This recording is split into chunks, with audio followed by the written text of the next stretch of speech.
বন্ধুরা আমার, অনেক মানুষ জড়ো হয়ে যায়। উনি বলতেছে ঘরে ঘরে এলাকা এলাকা সব দেখি মুসলিম, সব মুসলিম। কত তালিবে এলেম রাস্তা দিয়ে যায় কোরআন হাতে নিয়ে, কত উলামায়ে কেরাম আমাদের সামনে হেঁটে যায়। তো আপনারা তো সবাই মুসলিম, তো আপনাদের ঘরে ঘরে কোরআন, হ্যাঁ মসজিদে কোরআন, মাদ্রাসায় কোরআন, হ্যাঁ আপনাদের চেহারায় কোরআন, সব জায়গায় কোরআন আছে। তো এই কোরআন আল্লাহর কালাম, যেটা সত্য, যেটা সত্য, যেটা মহা সত্য, এই দাওয়াত কেন আপনারা বিশ্বের জমিনে প্রচার করতেছেন না? জানেন আমাদের চায়নাতে অনেক অঞ্চল এখনো রয়ে গেছে যারা আল্লাহ চিনে না, রসুল চিনে না। মারা যাওয়ার পরে কি আপনারা জবাব দিবেন আল্লাহর কাছে? কথাটা আমার হৃদয়ে লাগলো, কথা সত্য। এজন্য আমার আপনার সাহেব পীরে বলছে দাওয়াতি কাজ করেন, দাওয়াতি কাজ করেন।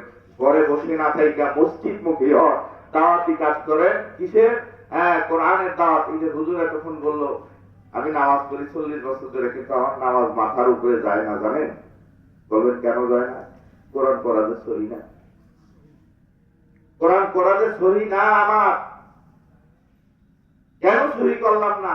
একটা কিতাবই তো না, অন্য কোন 8টা কিতাব। ছাত্ররা মাদ্রাসায় যায়, আমরা 8টা ঘন্টা করছি। আপনাদের আমরা মুসলমান হিসেবে ঘন্টা তো একটা কিতাব মাত্র, কোরআন, তাই না? যদি জিজ্ঞেস করি ভাইজান আজকে কি কোরআন তেলাওয়াত করছি? না, এখন উঠে গেছে। ঘর থেকে বের হইয়া চার দোকানের সামনে যাইয়া টিভির সামনে চোখ বড় বড় কইরা তাকাইয়া বাউল গান শোনা, চোখ দিয়ে জোর জোর করে পানি পড়ে। বন্ধুরে জানেন না, যাদের কার্যকলাপ এক অক্ষর শিক্ষা দীক্ষা কোনো কিছু নাই, যত মন্ত্রতন্ত্র শয়তানি যা কিছু আছে, না তাদের ভাষাগত যোগ্যতা, না প্রাতিষ্ঠানিক যোগ্যতা, আবার বুখারী শরীফের রেফারেন্স দেয়। বন্ধুরা আমার প্রশ্ন, মনে হয় না জীবনেও বুখারী শরীফের কোন বাংলা 2 টাকার বুখারী শরীফের খণ্ড বইরা কোনোদিন মৌলবী হওয়া যায় না? বন্ধ হওয়া যায়, বন্ধ হওয়া যায়। ঠিক, মৌলবী হইতে গেলে ঠেলা আছে। বুখারী শরীফের একটা খণ্ড এত বড়, আমরা পড়াশোনা একটা খণ্ডের অনেক দাম। আমি যে বুখারী শরীফের খণ্ড করছি, একটা খণ্ড আমরা 3000 টাকা দিয়ে একটা খণ্ড কিতাব কিনেছি। বন্ধুরা আমার, সেই কিতাব যারা দাওরা হাদিস পর্যন্ত পড়ে হেরা জানে সেই কিতাবের খবর। তো বন্ধুরা আমার, যারা আল্লাহ ওয়ালা হয়, এজন্য এই বন্যামি বাদ দিয়ে সেখানে যায় করে। তো আপনি কেন সেখানে যায়? ওই যে শয়তান একজন লাগিয়ে আছে, আছে না? শয়তান একজন লাগিয়ে আছে, সেখানে যায়, যায় বন্ধুর গান শুনে, হ্যাঁ বান্ধবের গান শুনে, বন্ধু আইলা না, গান কর হেসক দিয়ে জোর জোর করে পানি, আহ কি করলো, আহ বলে বেডি উলঙ্গ বেডি গান গাইতো, বন্ধুরা আমার, যেখানে পর্দা করা ফরজ করা হয়েছে, পর্দা করা আমি একদিন নয় 2 দিন নয়, একদিন নয় 2 দিন নয়, মোটামুটি প্রায় 5টা বছর ধরে আমি মানিকগঞ্জ দরবারে থাকি। আমার পীরের ফ্যামিলির কোন লোকজন আজ পর্যন্ত আমার চোখের নজরে পড়ে নাই, কারণ মাদ্রাসার বাসা তো এক জায়গায়, কোনোদিনও বোরকা পরা অবস্থায় আমাদের সামনে হাজির হয় নাই। বন্ধুরা, খাস পর্দা যদি করে হয়, ওই খাস পর্দাওয়ালি মায়ের মেয়ের গর্ভে থেকে আল্লাহ বলি জন্ম নিবে। সুবহানাল্লাহ।